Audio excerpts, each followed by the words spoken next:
Hello everybody, this is Howard the Teaser King coming to you with week 3 of the NFL 2015. How time flies. We were just waiting for week 1 and now we're in week 3. The things you notice, these teams are so stupid, they don't use the preseason properly. They're so afraid of injuries. And the funny part is they'll play these Thursday, Sunday, they play on Sunday, then they play on Thursday. They're worried about injuries in the preseason. And then the turf that they use. If you've ever been on that turf that's rubber and tires, it's so hard. It's causing all these concussions and all these leg injuries. So if they're so worried about injuries, why don't they just play on grass and not have these stupid Thursday games? Oh my God, whoever designed that's an idiot. They talk about player safety, and look at all the concussions when the guy hits the turf. I was watching Cincinnati in Memphis yesterday, and Keel, the only reason he got a concussion is because he landed on the hard turf. I mean, that should not have been a concussion. If he's got a normal helmet, that will not cause that. And they're on grass, he doesn't have a concussion. So nobody's really looking at the real problem, which is this hard rubber turf that might look nice and you don't have to mow it, but it's causing all these major injuries, and nobody's even stepping up and saying, hey, this is the problem. Anyway, so we had the Giants yesterday. Why did I have the Giants? Well, New York was 16-4 versus Washington the last 20 games in a teaser. New York and the favorite was 8-2 the last 10 in a teaser, and the favorite was 14-3 in the series. And what I mean is by that, sometimes Washington's favored, sometimes New York's favored. But whoever excuse me, whoever is favored has no, does get the win. New York, must win. Excuse me.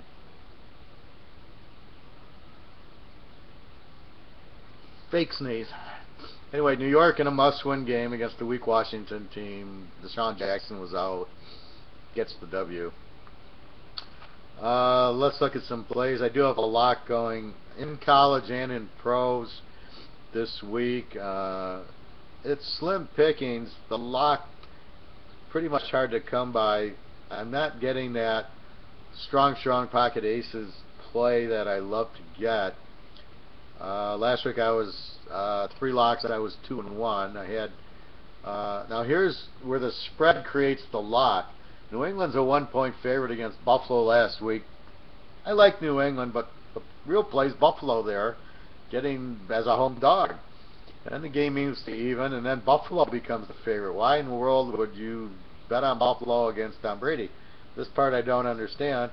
And then it goes to 1, and then it goes to 1.5. Now I got New England and 7.5. That's a lock. I have a stat. Tom Brady, since, I don't know, 2000, as a dog, is almost 80%, and it's like 40 games. I don't have the exact number with me. I do over there, but basically they're like 11-0 as a home dog and like 24-2 or something like that as a road dog. So when you make Tom Brady the dog and the players know the spreads, you piss them off. You don't want to piss them off. I get what they're saying is Rex Ryan against these quarterbacks plays them well, but it doesn't mean he beats them. Yeah, he can play Aaron Rodgers tight. They went to Green Bay, the Jets, last year and played him tight, but guess what? Green Bay won the game.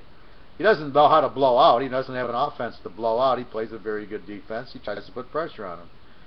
But against Buffalo, you can't make New England a dog in any of these games. There's nobody that can beat them. Even Green Bay, when they went last year to Green Bay and Green Bay was favored, I locked New England as the dog. So as long as Brady and Gronk are there and they're a dog, it's an automatic lock. They will not lose, and if they do lose, it's going to be close. They're not going to get blown out. Not as long as Brady and Gronk are there. So the other one I had San Diego as a great road dog. I locked them against Cincinnati, who's not a strong home favorite. That was an easy one. And then I had the Lions, Minnesota. The last 14, the dog was 14-0 on.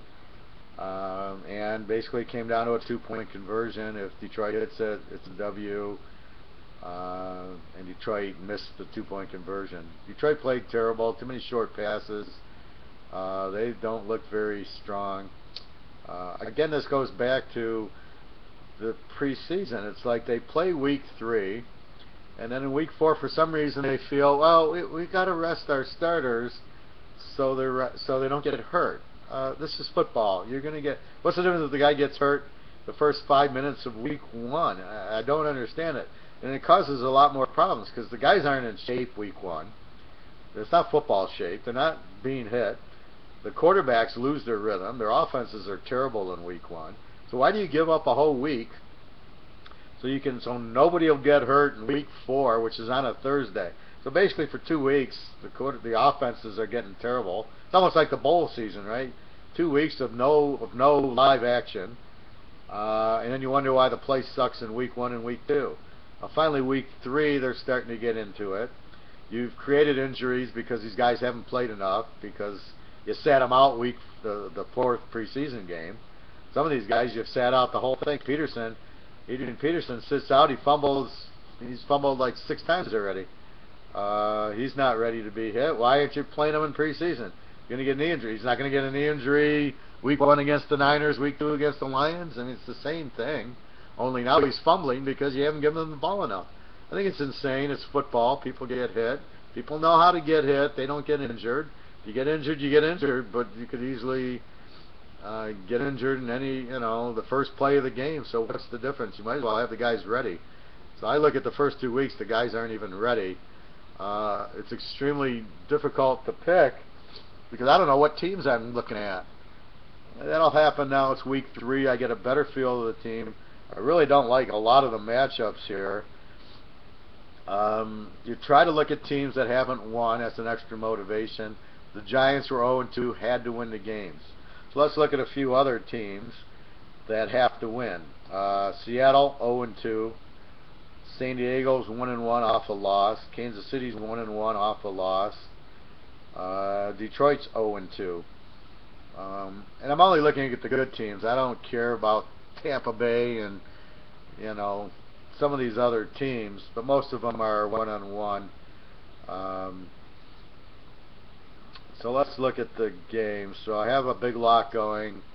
Obviously, I won't give that. Alright, here's an interesting run. Buffalo at Miami. Miami's laying 3. They're a weak home favorite. Buffalo's not a strong road dog. So I got a complex. There's no trend. When Buffalo plays Miami, it's all over the board. But I got Rex Ryan. So thinking as rapidly as I do, I come to the conclusion, hey, wait a minute. I can play Jets-Miami trend in this. Because Rex Ryan, when he was on the Jets, and you look at the trend there, the trend was the dog was like 20-1. So Jets-Miami dog is gold. I would lock it every year. I would win with it every year. It's just an automatic lock. It's a dog lock. You bet the dog. Didn't matter where the game was. The dog would win straight out.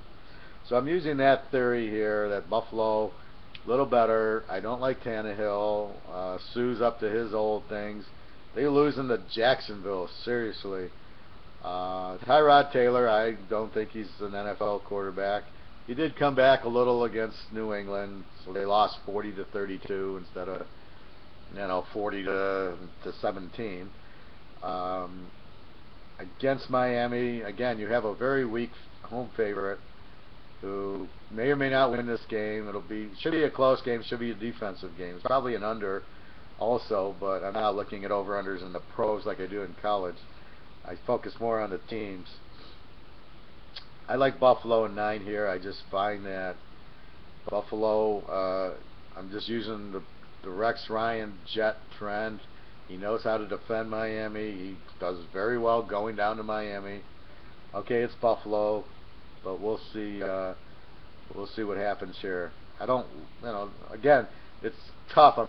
I'm reaching in to find this, but no way is it a lock. It's not a real strong play, but it is a good play. I do like Buffalo in the 9. Let's see. Minnesota's laying 2.5 or 3 to San Diego. As I said, San Diego is a very strong road dog. You got Phillip Rivers. They'll get Gates back. I don't get this 4-week suspension for whatever Gates did for drugs or whatever, when they shoot him with drugs to get him on the field. It's so stupid. And where are they coming out with 4 games? You know, you want to have a good audience, and you want to have a good product, and then they suspend guys for taking drugs. It doesn't make any sense. You want them to suspend Brady 4 games and this guy Gates 4 games. Do you want a good product? Do you want viewership? I mean, you make a Thursday game because you want more exposure, even though you're making this risk of injury huge by giving these guys only a 3-day rest. This is football, not baseball where you can play it every day. This is football. You can't play Sunday and then try to play Thursday. It's insane. So you're not worried about the guy's health there, but you're worried about him because he smokes grass or whatever Gates did. I mean, it's insane. Anyway, Minnesota, Peterson keeps fumbling the ball. Bridgewater is a good quarterback, nowhere near Rivers' class. I just see Rivers, and as long as Woodhead's there, Melvin Gordon's starting to run, their defense looks a lot stronger than it did last year. I find this game even. I like the dog in the game. Pick a score, 27-24, and I don't know who's going to win it. I feel much more comfortable with San Diego over 7, so get 8.5, 9, than I do Minnesota +3. Again, they beat the Lions. It's funny, they both beat the Lions. I like San Diego on the 9. They're a very strong dog, and you got Phillip Rivers. They'll keep you in the game. Another game, Pittsburgh-St. Louis. I like the dog, and the dog keeps moving. Pitt started as a 1 or 2 point favorite, went to even. St. Louis was a 1 point favorite. Now Pitt's a 1 point favorite and an even. Take the dog. Whoever you can get +7, you bet on. St. Louis, very strong home dog. Pitt's a very weak road favorite. I want Pitt as the favorite here, and I will take St. Louis. I prefer that. Although if St. Louis turns 1.5, 2 point favorites, I will definitely jump on Pitt. The dog is the play. But it's even better when it's St. Louis because they're a better home dog, and Pitt's a really weak road favorite. So you want to keep that in mind. St. Louis, great defense. Nick Foles will come in, and he's got to learn a different system. It's going to take time. They got good running backs, St. Louis, and a very good defense. So you got Roethlisberger. So if they're the dog, he'll keep him in the game. I don't see a blowout here happening. And St. Louis beat Seattle at home. They scored on Seattle's defense. So we'll see what happens there. Take the dog in that game. Indy, Tennessee. This game normally would be a lock taking Indy. Indy owns. They're 13-1 overall in this. They're 12-2 as the favorite. I don't know what to do with this game. You basically have a team with no offensive line going against a Dick LeBeau defense. Mariota will be good, but I don't see him here. Luck's throwing 3-4 interceptions a game. I mean, this is what I mean by I can't see anything. Last year I locked this game because Indy started 0-2, had to win. They won at, I think, Jacksonville, and then they won at Tennessee. I had back-to-back locks on Indy last year. I have no idea here. I can't lock this game. Indy should win it. They own Tennessee. 13-1 overall, the last 14. If you bet Indy, you cover it in a teaser. Everything I tell you is in a teaser, so never think you can bet it straight that I'm telling you, oh, 13-1 straight. Everything's in a teaser. I don't know. I mean, you might bet it small, Indy. You got to forget the key thing in betting, and especially football, you can't look at them against the Jets and say, oh, well, they couldn't move on the Jets, they won't move on Tennessee. Every team's completely different. Certain teams are really good defensively, some are great against the pass, some are great against the run, some have a good quarterback and they have a good offense and a weak defense, some have a good running attack, some have a good passing attack. Every team's different, and that's what you try to do who's like the Jets here? Who's got this great defense? Does Tennessee have the same defense as the Jets? No. Buffalo actually does. And Indy happened to play Buffalo and the Jets. It was really ironic, who both are Rex Ryan type defenses, and gave Luck problems. Now, I'm sure they're pissed off. This is the team they normally win, but you know, it's hard to get really aggressive with Indy here. I would bet them very small if you need them. I think there's other games, but the trends are take Indy. It's a huge trend. Tennessee's a weak home dog. Indy's a strong road favorite, strong in the series. Like the Giants being 16-4 against Washington, Indy's even better at 13-1 against Tennessee. So all I can say is Indy's the play here. I just play it as you will. I'm only suggesting that Indy should win this game. They've lost their first two. I know their offensive line is you know, a good college team. They'd have trouble against Ole Miss, but I don't know. So I'm just pointing that out. Seattle laying 15 to the Bears. I mean, here's where the point spread gives you a lock or takes a lock away from you. If this is anything under 9, this is super lock. You know, they have to win. They're at home. You got Cutler out. So you got the kid from Notre Dame, Clausen, quarterback. He might think he's playing for Notre Dame. He'll probably come out in a green jersey instead of the blue jersey. I don't know. This is a must-win for Seattle. Cam Chancellor's back. You're laying 15 down to 9. I hate that number. You didn't get under 7. Seattle could easily be up 20 points and give up a late touchdown, and they win by. Well, they could theoretically they'd still win by 13-14. It's just hard in the pros to see a huge win, but Chicago. They played Green Bay close, and then Arizona got them, but they still scored. It was 48-23. There was a couple of pick sixes by Arizona's great secondary. This is another one like Indy, where Seattle has to win. They're not going to go 0-3, not at home. That's not going to happen. It's just a question of it's such a big number. Here's where I might use that 10-point teaser, but the odds are so bad in a 10-point teaser, it'd be very hard. That would be the only way I'd take Seattle here, is in a 10-point teaser, getting them down to 4 or something. You got to keep them under a touchdown. They just, I don't know that Seattle scores enough, and I don't think they shut out Chicago. I don't think Jimmy Clausen's that bad. They're going to be 28-0, but I do see Seattle playing Seattle ball. And getting the win here, but it's such a high number, it's extremely difficult to play. And let's go one more game. Green Bay, Kansas City. Green Bay is something else at home. Oh my God. A home stat since Green Bay 22-4 as a home favorite the last 4 years.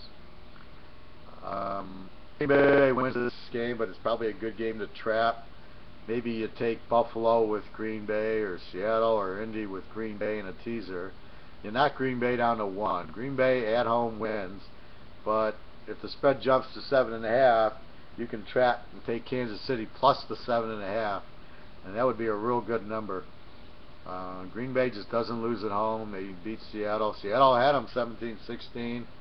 Green Bay comes on, but I just look at Green Bay at home. Kansas City's got a good secondary, and that's going to give Rodgers some problems, and it'll make the game a little closer.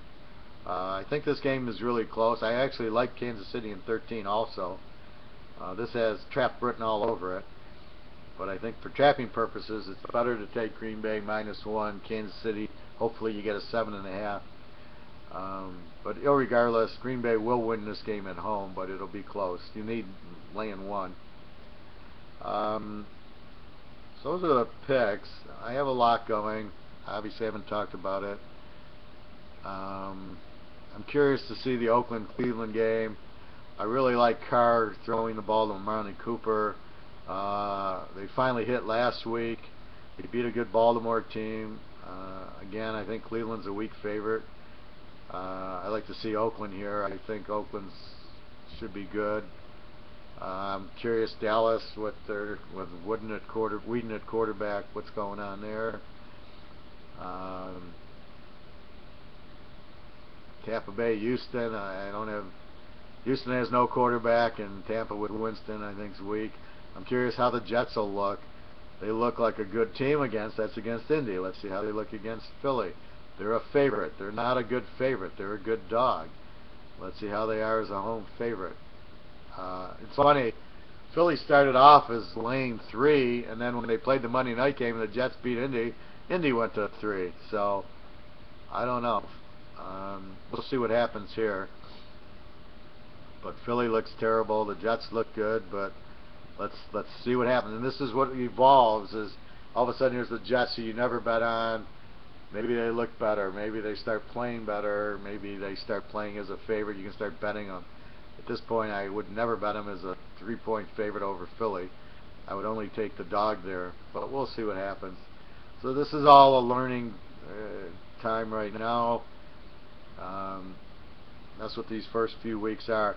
There's some interesting trends to keep up. If you play against Pitt as a road favorite, as I said, they're 11-1.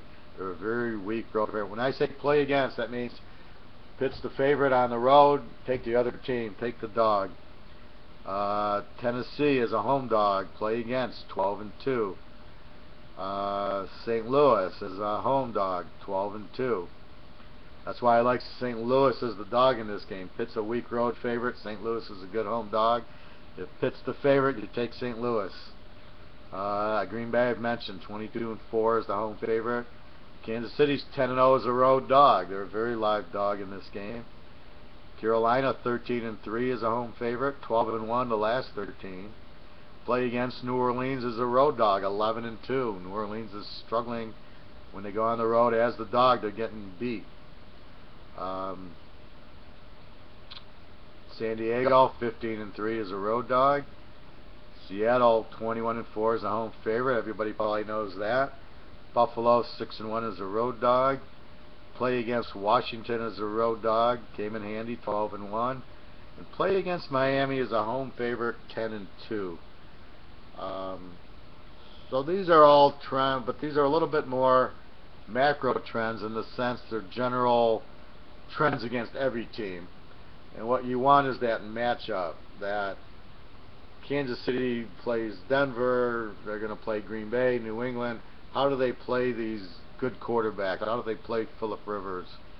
And that's what you're looking at in the matchup sense of it. So initially you're looking at this overview going, you know what, Washington's 12-1, and if you play against them as a road dog, how do they play the Giants? And you can see the Giants were 16-4 versus Washington, and that made it even a better bet. So you're looking at all these trends, and again, this just isn't, there's that solid team jumping off the page. Again, you got Seattle, but they're laying 15, or such a big number, it's hard to bet on them. Even in the teaser, you're laying 9. It's, you know, it's still such a high number, and this is pros. They don't win 44-0 too often. So that's what you're looking for in college. They will win 44-0 there, but not here. Who's the hot team? You know, Green Bay looks strong. The Jets. Buffalo, we'll see how they are on the road. Seattle's got to get their butts moving. Oakland, they look a little bit better. New England's New England. How good's Jacksonville? How good's Tampa? How good's Tennessee? St. Louis with Foles. So there's a lot of questions still out there, making it extremely tough to handicap at this point. About week 5 or week 6, I would expect to be more, not that I'm not in line now, I still have a lot going in 3 or 4 plays here, but it's not like, you know, what we're going to see come week 6 and week 7. Once we hit middle of October, in about 2 or 3 weeks, let's say about week 6, you're going to see, oh, I know how Tampa is with Winston and St. Louis and the Jets, and I'll have all these teams much more marked, because I'll have learned, oh, is Oakland really a dependable dog? How good's Cleveland? You know, these teams that are weak, did they get better? Um, You'll see injuries. How's Dallas going to react without Romo? And now they got Whedon. Atlanta looks better. So all these questions will start being answered as we go. Right now it's just too much risk, and I don't like to lose, so I don't like to play that much risk in it. Anyway, we'll see what happens. Good luck to everybody. Again, www.teaserking.com. Just realize, do not let one week don't have one bad week ruin your bankroll. We're just trying to build the bankroll now. As we get into week 6 and 7, we're going to increase the bankroll, and we'll win more and more money. That's when we start really winning money. Right now, we got to learn. So that's the way it is every year, and we'll continue.